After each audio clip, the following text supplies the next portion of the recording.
Okay, Assalamualaikum warahmatullahi wabarakatuh. Selamat datang ke Aja Share Channel. Pada anda yang baru saja mengikuti channel ini, jangan lupa tekan butang subscribe, like dan boleh sharekan kepada sahabat-sahabat, dan jangan lupa untuk tekan butang loceng ke atas tu ya. Okey, baik pertemuan PDPR pada kali ini saya ingin kongsikan sebuah PDPR Sekolah Agama Kerajaan Negeri Johor bagi subjek Munakahat Darjah 4. Bab yang keempat iaitu khiyar dalam perkahwinan. Apa lagi? Jom. Okey, baik. Pada pelajaran kali ini kita akan belajar mengenai khiyar dalam perkahwinan. Okey, apa itu khiyar? Okey, kalau kita tengok khiyar ini artinya salah satu daripada dua pihak sama ada suami ataupun isteri yang berhak memilih antara meneruskan atau membatalkan pernikahan, iaitu fasakh. Kalau kita sedia maklum, apabila berlakunya dalam satu perkahwinan itu, salah satu pihak sama ada suami ataupun isteri, dia kerana ada satu pihak yang boleh memilih untuk meneruskan ke atau nak membatalkan perkahwinan, nak bercerai lah nak cakap. Jadi itu yang namanya khiyar dalam perkahwinan. Okey, itu nama khiyar, iaitu fasakh, minta perceraian dalam perkahwinan. Okey, kita pergi pada sebab-sebab yang membolehkan khiyar. Okey, yang pertama, perkara yang membolehkan khiyar daripada pihak suami atau isteri ialah dengan sebab yang pertama, gila. Gila ini sama ada, tak kisahlah, sama ada gila ini daripada pihak lelaki atau pihak perempuan.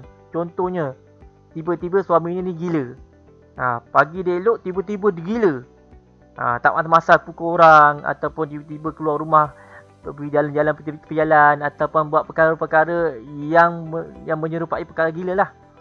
Maknanya sekarang ini walaupun gilanya itu terputus-putus, maknanya sekarang ini contohnya ialah gila, pagi gila, petang dia okey. Tiba-tiba je esok pagi dia gila balik. Kau siapa? Kau ni orang gila kan? Ya, aku tak gila. Kau gila? Aku tak gila. Contohnya.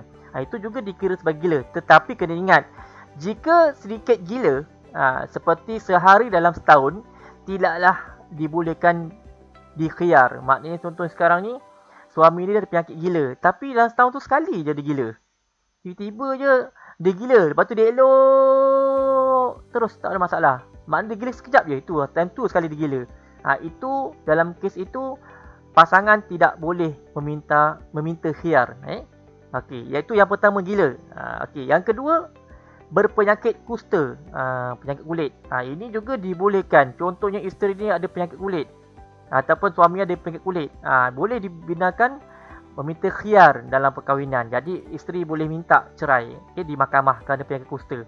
Yang ketiga sopak, sama juga. Walaupun bersamaan suami isteri pada aib-aib tersebut. Maknanya sekarang ni penyakit sopak juga dikira sebagai penyakit kulit, dan ia boleh menyebabkan banyak komplikasi atau banyak kesan-kesan yang buruk. Jadi dibolehkan meminta khiyar dalam perkahwinan. Dan yang ketiga sah, iaitu penyakit AIDS. AIDS ini kita tahulah, sedia maklum, penyakit yang sangat-sangat digeruni kan.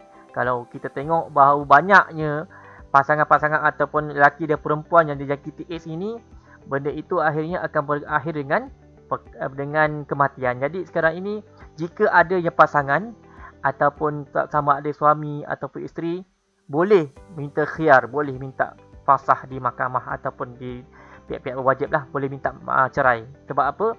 Dikuatiri ia akan menjadikan perkara itu lebih besar dari segi persepsi pemasyarakat, dari segi kesehatan negatif. Jadi itu juga dikira sebagai satu syarat yang dibolehkan khiyar. Okey. Baik, yang kedua, diharuskan khiyar bagi wali jika salah satu daripada aib-aib tersebut telah ada semasa akad nikah. Sebagai contoh, sekarang ini masa akad nikah tu dah tahu dah yang bakal suami ni ada AIDS. Dah akad nikah, aku terima nikahnya, okey dah tu sah. Okey sah, semua sah. Tiba-tiba dapat tahu suami dia ni AIDS. Dalam masa itu wali, wali siapa wali? Wali ni siapa saja yang boleh wali, bapanya ke ataupun adik lelaki dia ke atau abangnya ke, berhak meminta khiyar pada pihak suami. Itu syarat-syaratnya. Maknanya boleh.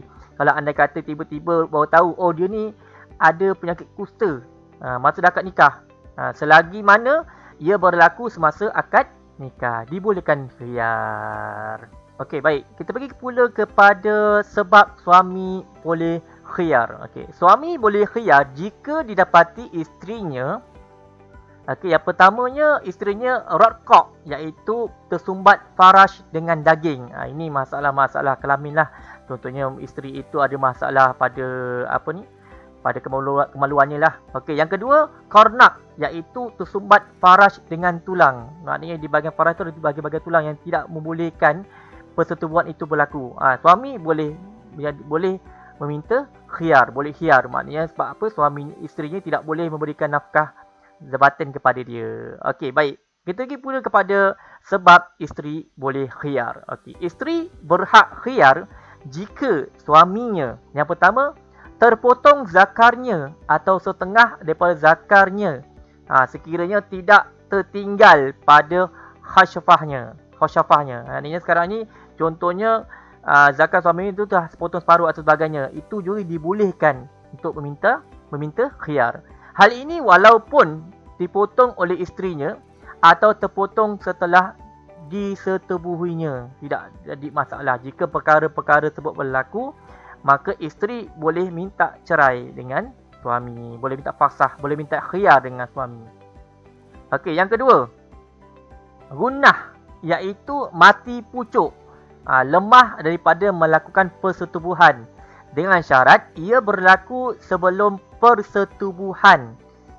Jika berlaku setelah persetubuhan, maka tidak boleh khiyar lagi. Contohnya sekarang ini, bila mana suami isteri itu berkahwin ingin melakukan hukuman intim, jadi tak boleh berlaku. Sebab apa? Suami itu ada masalah mati pucuk, tak boleh untuk melakukan persetubuhan. Jadi dalam hal ini isteri boleh minta khiyar pada suami. Jadi tak ada masalah dalam hal ini.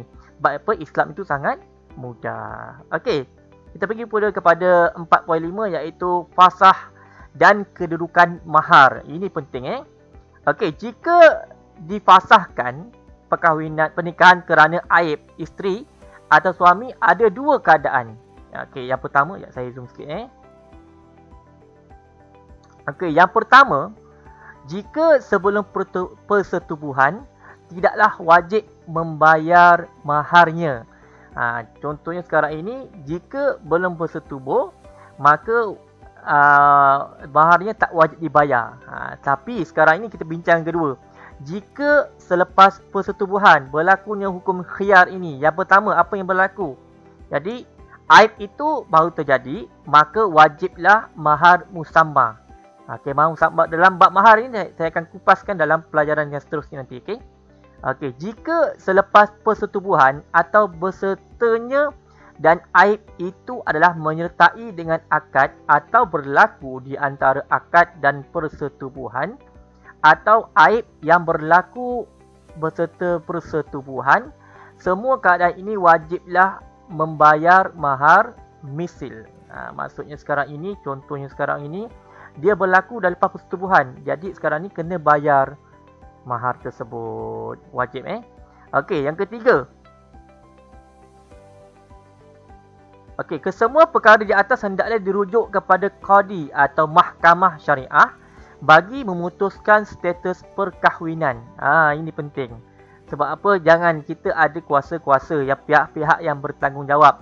Contohnya pejabat kadi ataupun mahkamah syariah.